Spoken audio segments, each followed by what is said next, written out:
La société ne s'est pas contentée de te dire que tu étais en retard. Elle a installé une horloge dans ta poitrine, un compte à rebours qui résonne plus fort à chaque anniversaire, à chaque invitation de mariage, chaque fois qu'une personne plus jeune que toi annonce quelque chose que tu n'as pas encore accompli. Et la partie la plus cruelle, c'est que tu n'as pas choisi cette horloge.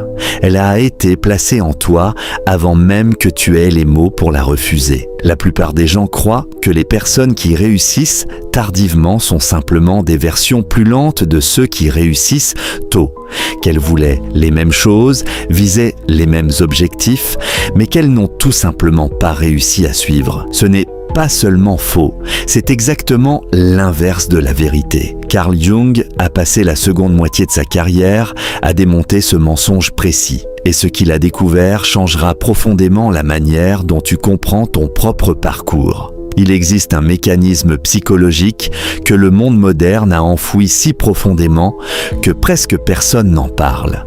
Un mécanisme qui explique pourquoi le retard n'est pas un dysfonctionnement, mais une forme de préparation si avancée que l'esprit conscient ne peut même pas la reconnaître pendant qu'elle est en train de se produire. À la fin de cette vidéo, tu comprendras ce qu'est ce mécanisme et tu ne verras plus jamais ton propre retard de la même manière. L'horloge n'a jamais été la tienne.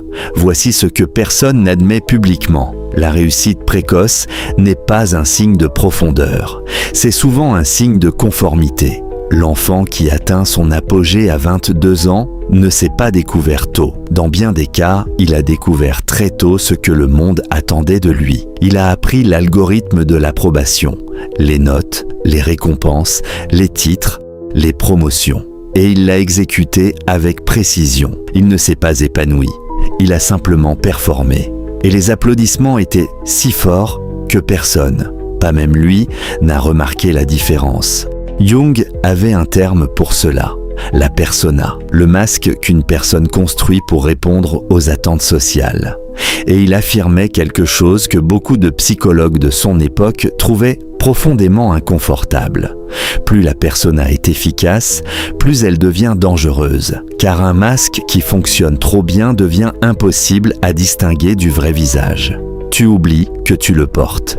Tu oublies qu'il y a quelque chose en dessous. Le gagnant précoce construit toute son identité sur cette persona. Sa valeur personnelle est fusionnée avec les résultats extérieurs, et cela fonctionne parfaitement.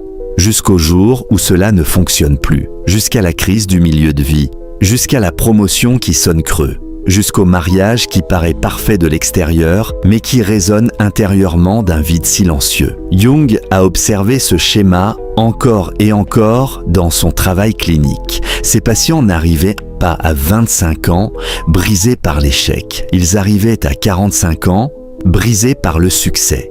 Ils avaient tout ce que le monde leur avait dit de vouloir. Et ils ne ressentaient plus rien. Il l'a écrit clairement. L'après-midi de la vie exige un programme différent de celui du matin. Les valeurs qui t'ont porté dans la première moitié de ta vie, l'ambition, la compétition, l'accumulation, ne deviennent pas simplement inutiles dans la seconde moitié.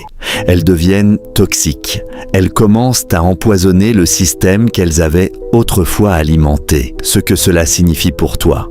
Si tu as l'impression d'être en retard, cela signifie quelque chose de puissant. Ton retard t'a peut-être protégé de la forme la plus courante d'effondrement psychologique du monde moderne. Construire une vie sur des fondations qui n'étaient pas les tiennes. Celui qui fleurit tôt construit vite à partir de plans empruntés. Celui qui fleurit tard construit lentement à partir d'une vérité profondément excavée. L'un paraît impressionnant à 30 ans, l'autre devient inébranlable à 50 ans. Et le monde, obsédé par la vitesse, ne te dira jamais lequel il envie secrètement. Mais Jung, lui, l'a compris. Si tu écoutes encore ces mots, c'est que quelque chose en toi reconnaît cette vérité. Peut-être que pendant des années, tu t'es comparé aux autres, tu as regardé ceux qui semblaient réussir plus vite, avancer plus tôt, atteindre leurs objectifs pendant que toi, tu avais l'impression de tourner en rond. Tu t'es demandé si tu avais raté ta chance, si tu étais trop lent, trop hésitant, trop différent. Mais voici ce que tu dois comprendre aujourd'hui. Tu n'es pas en retard, tu suis simplement un calendrier que le monde ne comprend pas. La nature ne fait jamais éclore toutes les fleurs au même moment. Certaines percent la terre en quelques semaines. D'autres passent des années à développer des racines invisibles. Et quand elles émergent enfin, elles sont capables de résister aux tempêtes que les autres ne supportent pas. C'est exactement ce qui se passe en toi. Chaque échec t'a enseigné quelque chose. Chaque détour a affiné ta vision. Chaque période de silence a renforcé tes fondations.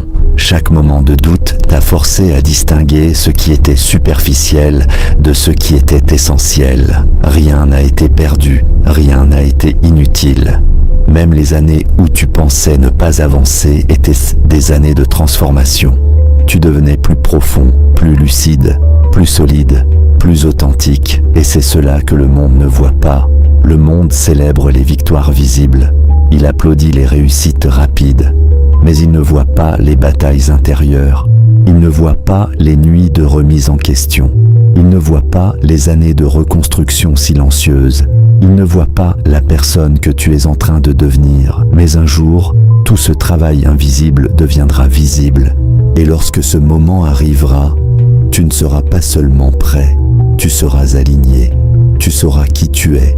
Tu sauras ce que tu veux. Tu sauras ce que tu refuses désormais d'accepter. Et cette clarté vaut bien plus que n'importe quelle réussite précoce. Parce qu'une vie construite trop vite peut s'effondrer. Mais une vie construite sur la vérité intérieure devient impossible à ébranler.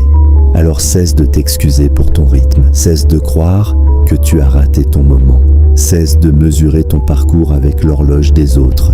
Ton chemin n'a jamais été censé ressembler au leur. Ton histoire demande du temps. Ta profondeur demande du temps. Ta transformation demande du temps. Et ce temps n'est pas une punition, c'est un privilège. Car au bout de ce chemin, tu ne trouveras pas seulement le succès, tu te trouveras toi-même. Et il n'existe aucune victoire plus grande que celle-là.